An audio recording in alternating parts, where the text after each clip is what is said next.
ಮುಂದಿನ ವಾರದ ಕ್ಯಾಪ್ಟನ್ ಆಗಿದ್ದಾರೆ ಅಭಿಷೇಕ್. ಅಶ್ವಿನಿ ಅಭಿಷೇಕ್ ಮಧ್ಯೆ ಕ್ಯಾಪ್ಟನ್ಸಿ ಓಟಕ್ಕೆ ಜಟಾಪಟಿ ಶುರುವಾಗಿತ್ತು.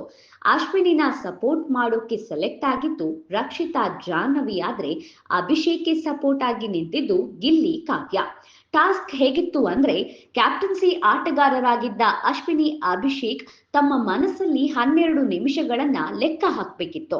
ಆದ್ರೆ ಸಪೋರ್ಟ್ಗೆ ಇದ್ದ ಆಪೋಸಿಟ್ ಅಭ್ಯರ್ಥಿಗಳು ಅವರನ್ನ ಡಿಸ್ಟ್ರಾಕ್ಟ್ ಮಾಡಿ ಲೆಕ್ಕಾಚಾರ ಹಾಳು ಮಾಡಬೇಕಿತ್ತು. ಈ ಆಟದಲ್ಲಿ ಗೆದ್ದಿದ್ದು ಅಭಿಷೇಕ್ ಜೊತೆಗೆ ಕಾವ್ಯ ಹಾಗೂ ಗಿಲ್ಲಿ.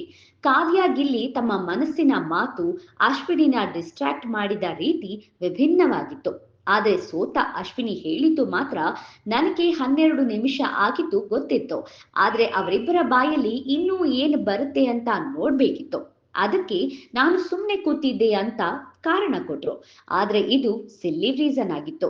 ಬಿಗ್ ಬಾಸ್ ಮನೆಯಲ್ಲಿ ಕ್ಯಾಪ್ಟನ್ ಆಗ್ಬೇಕು, ಕ್ಯಾಪ್ಟನ್ಸಿ ಪಟ್ಟದ ಜೊತೆಗೆ ಇಮ್ಯುನಿಟಿ ಸಿಗ್ಬೇಕು ಅಂತ ವಾರ ಇಡೀ ಎಲ್ಲರೂ ಹೋರಾಡ್ತಾರೆ. ಆದ್ರೆ ಅಶ್ವಿನಿ ಕೈಯಲ್ಲಿ ಇದ್ದ ಅವಕಾಶವನ್ನ ಬಿಟ್ಟಿದ್ದು ನಿಜಕ್ಕೂ ತಪ್ಪು, ಅಥವಾ ಸೋತೆ ಅಂತ ಸುಳ್ಳು ಕಾರಣ ಕೊಟ್ರ ಅನ್ನೋ ಅನುಮಾನ ಕೂಡ ಇದೆ. ಇದರ ಜೊತೆಗೆ ಈ ವಾರದ ಕಳಪೆಯಾದ್ರು ಅಶ್ವಿನಿ ಗೌಡ. ಅಶ್ವಿನಿ ವಾರ ಇಡೀ ಆಟಿಟ್ಯೂಡ್, ಕ್ಯಾಪ್ಟನ್ಸಿ ಕೈ ಚೆಲ್ಲಿದ ರೀತಿ ಇದೇ ಸ್ಪರ್ಧಿಗಳು ಕಳಪೆಯಂತ ನಿರ್ಧಾರ ಮಾಡೋಕೆ ಕಾರಣ ಆಯ್ತು. ಇನ್ನು ಈ ಬಾರಿಯ ಬಿಗ್ ಬಾಸ್ ಸೀಸನ್ 12ರಲ್ಲಿ ಅತಿ ಸಣ್ಣ ವಯಸ್ಸಿನ ಕಂಟೆಸ್ಟೆಂಟ್ ಅಂದ್ರೆ ರಕ್ಷಿತಾ ಶೆಟ್ಟಿ. ವಯಸ್ಸಲ್ಲಿ ಚಿಕ್ಕವಳಾದ್ರೂ ಸಹ ಮಾತಲ್ಲಿ ತೂಕ ಇರುತ್ತೆ. ಯಾರಿಗಾದ್ರೂ ಬೇಜಾರಾದ್ರೆ ಅವರನ್ನ ಸಮಾಧಾನ ಮಾಡುವಲ್ಲಿ ರಕ್ಷಿತಾ ಇರ್ತಾರೆ. ಅವರು ತನಗೆ ಹರ್ಟ್ ಮಾಡಿದ್ರು ಅದನ್ನ ಮನಸ್ಸಲ್ಲಿಟ್ಟುಕೊಳ್ಳಲ್ಲ. ಕಿಚ್ಚ ಹೇಳಿದ ಕಿವಿ ಮಾತನ್ನ ನೆನಪಲ್ಲಿಟ್ಟುಕೊಂಡು ಈ ವಾರ ತುಂಬಾ ಚೆನ್ನಾಗಿ ಆಟ ಆಡಿದ್ದಾರೆ. ಟಾಸ್ಕ್ ಅಲ್ಲೂ ತನ್ನ 100% ಕೊಟ್ಟಿದ್ದಾರೆ.